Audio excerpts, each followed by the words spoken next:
Hey, welcome back to this part of the reading. Hopefully you got a little bit of a break.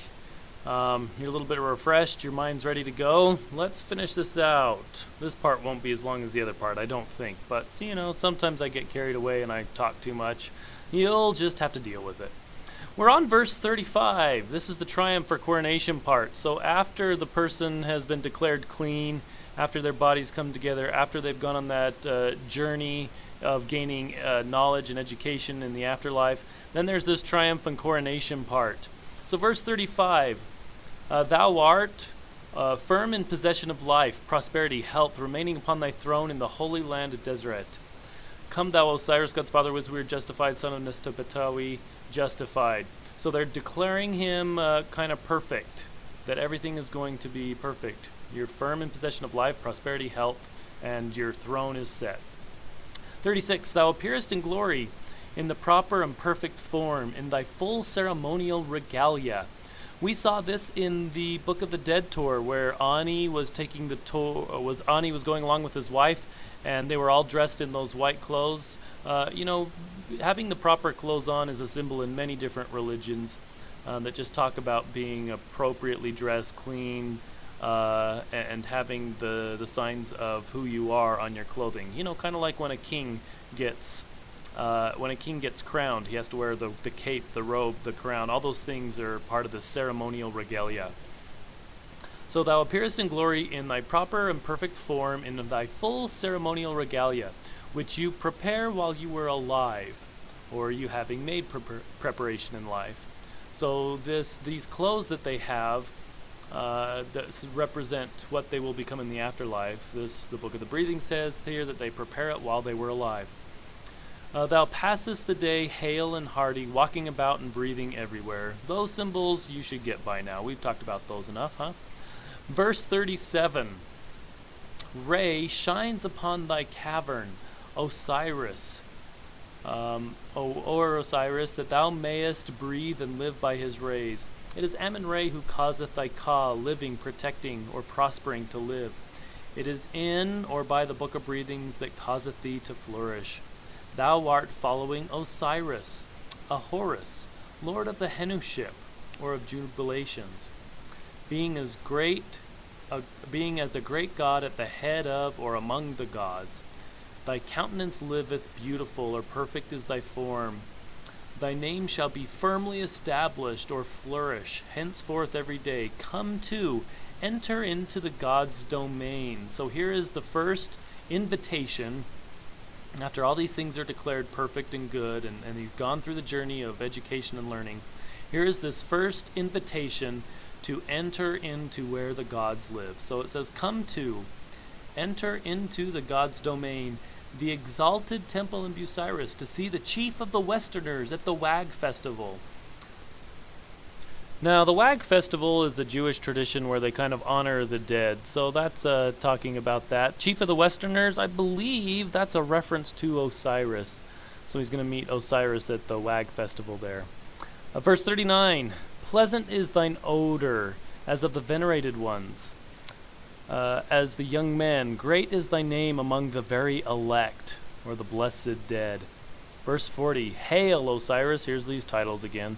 Hail, Osiris, God's father, Huiswir, Hord, justified, son of Nespetatawi, justified. Thy Ba lives by the Book of Breathings.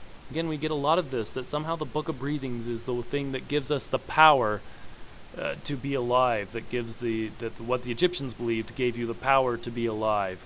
Again, we refer to it as not really a Book of Breathings, but kind of a life certificate.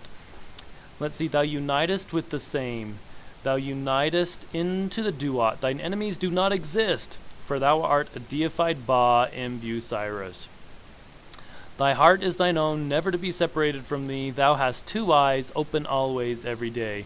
I think there's a lot of symbols in there that by this time you kind of understand those symbols, what they mean. So, again, the idea that thou hast two eyes, open always, that's just a reference to being able to see clearly, being able to understand that your eyes are working right, that you observe things correctly.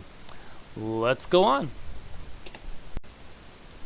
This fearful passage section, the main point of this is that this is kind of the final approach as they come right up to before they are welcomed into the society of the gods. So this is the very last part of the journey. We're going to read through it probably pretty quickly. I think I won't stop very much, but we'll see. Verse 42. These are the words to be spoken by the gods in the following of Osiris, meaning the initiate, the dead person. So when the gods are following Osiris, this is what they say. Or when the gods are following the person who has died, who's going through the duat to protect him, this is what they say. O Osiris, God's father, the servant of God Amun-Re, king of the gods, prophet of Min Amun-Re, bull of his mother, upon his great throw, Hiswir, justified, son of Nespetatawi, justified. Again, that list of titles, we've seen this, what is this, the 10th time or something they've listed those titles. Mayest thou follow Re, mayest thou follow Osiris, may thy Ba live for time and eternity. So this is that point that the person who has died, who is going through this process, is following the example of Re and Osiris. Re and Osiris are the ones who provide the example for the Egyptians of how to get through the duat. Verse 43, words to be spoken by the gods within the duat to Osiris, head of the Westerners, on behalf of Osiris, God's father, which we are justified, son of Nespetatawi, justified to open, or to the end that there be open to him, the gates of the duat. So the gods are saying that as this person travels, there will be no gates that stand in his way. The next sentence there has some things that are missing. Let's move on to verse 44. Grant that his Ba live forever. He has built mansions in Heret Nitter. Heret Nitter, that's just the afterlife where the mummy goes to live. So there's a mansion there for him. Let his Ka praise his God when he has received the book of breathings. Grant him the ability to breathe. So this book of breathings is made effective, or the life certificate is made effective in this moment. Verse 45, an offering brought by the king to Osiris, president of the Westerners, the great god, Lord of Abydos. He makes invocation offering of bread, beer, flesh and fowl, wine and milk, a sacrifice, a food offering, an offering of things agreeable to the Ka of Osiris, God's father, which we are justified, born of Nishirpat. May thy Ba be hail, may thy body live, may thou flourish by the written decree of Re himself. Now, we won't go through the symbols of that one, but I think a lot of that stuff you might have understood. Verse 46, thou shalt never know death or pain, even as with Re, for time and all eternity. So there's a bestowal of a very great blessing. The gods saying, as they're making this final approach to the society of the gods, they're giving him that ability to never know death again or pain. 47. O thou who comest striding forth from Heliopolis, the Osiris, God's father, which we are justified, born of Nishirpat, is not guilty. So this person is declared justified and clean. He is not guilty of light-mindedness or wrongdoing. So as this person approaches, he is declared free of any light-mindedness. Flip over the page, 48. O thou great assailant, who cometh forth from the warrior city, Osiris, God's father, which we are justified, born of Nishirpat, hath committed no robbery. So these are all these declarations of this person is justified and clean and pure and ready to enter into the society of the gods. A lot of this is kind of like maybe the declaration of innocence from the Book of the Dead, where the person had to go and say that they were clean from all these things. This is kind of the abbreviated version of the declaration of innocence from the Book of the Dead. Verse 49. O thou with the beak coming forth from Heliopolis, Osiris, God's father, which were justified, born of Nishirpat, whatever that word is, hath not been guilty of rapacity, evil speech, or oppression maybe. 50. Hail, swallower of the eye, who cometh forth from the two caverns, the Osiris, God's father, which were justified, born of Nishirpat, hath not taken property or things in a high-handed manner. Hail, thou terrible of face, coming forth from the Rostau, Osiris, God's father, which were justified, born of Nishirpat, did not do inquiry in hardness of heart.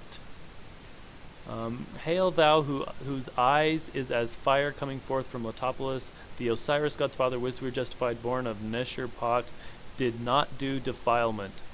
So all of these reiterations of those titles over and over and over and over again and then also these attributes of the things that this person has done to keep themselves pure and clean.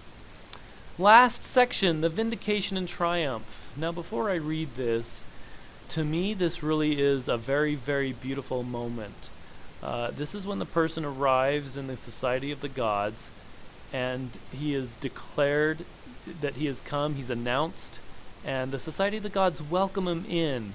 And my favorite part is when the whole society of the gods answer back and welcome the person in. Let's read through this, but as you read through, maybe kind of imagine what the Egyptians believed was the reality behind these symbols.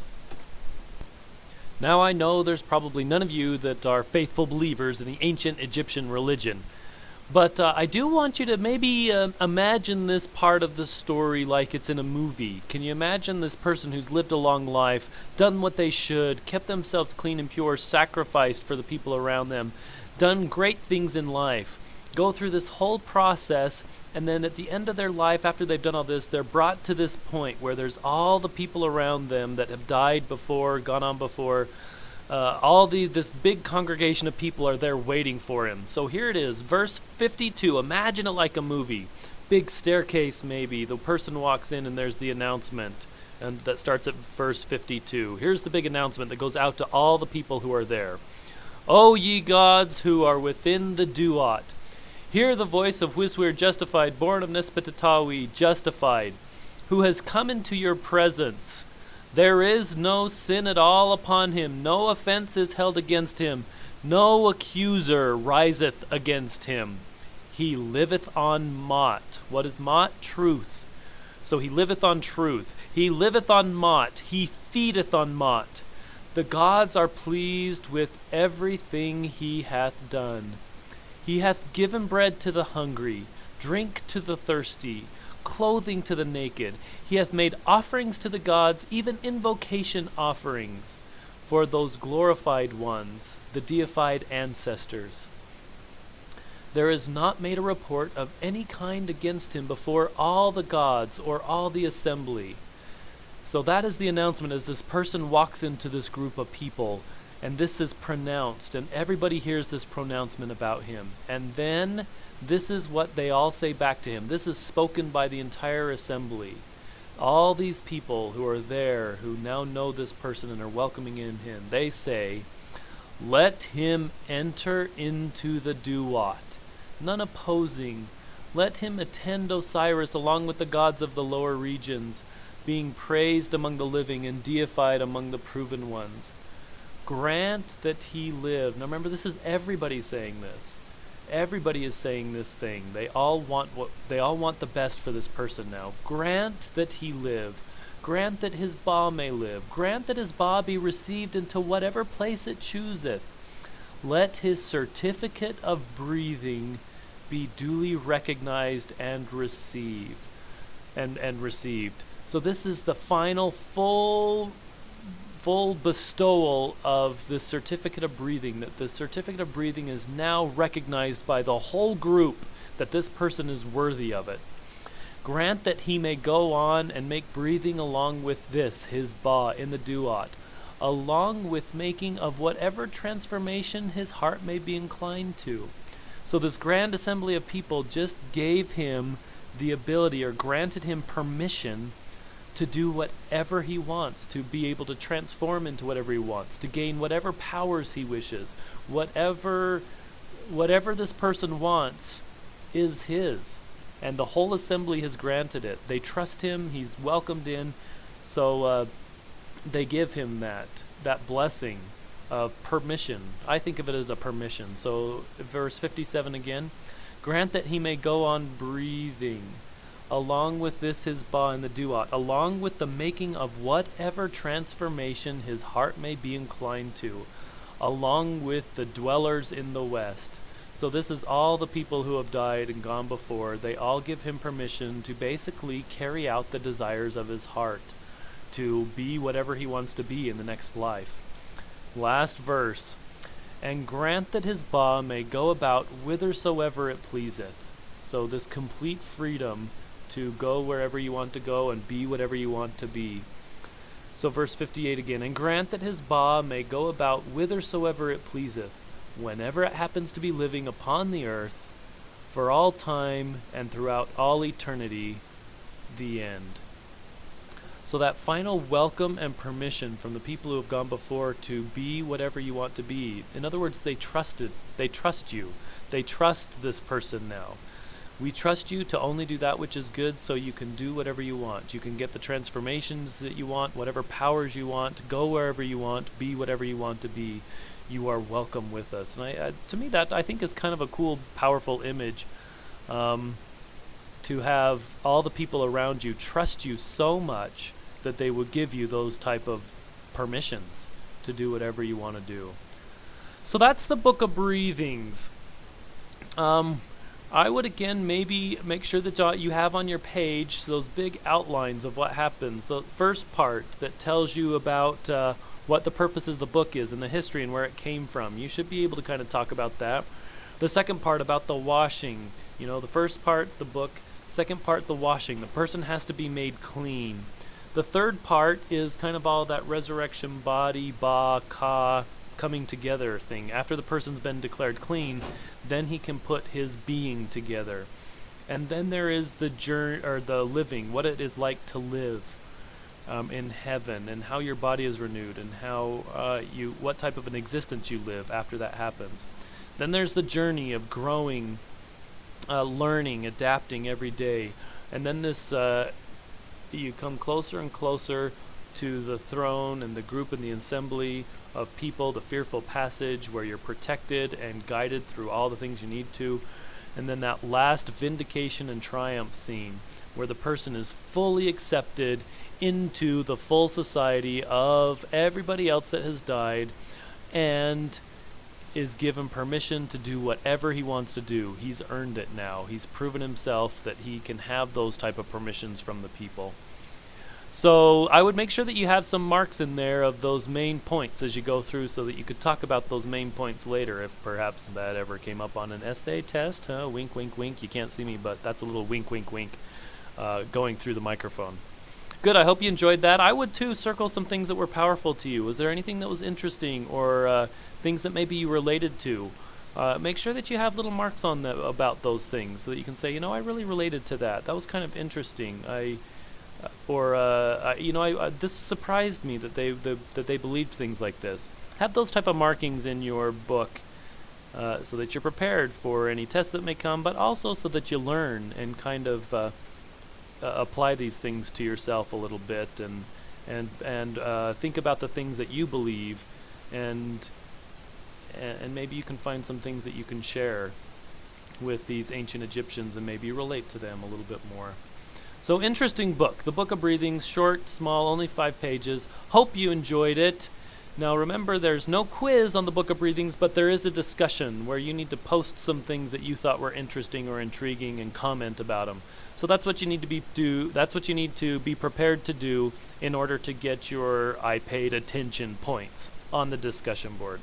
So post some good stuff on the discussion board. I hope you enjoyed the reading. We'll see you at the next assignment.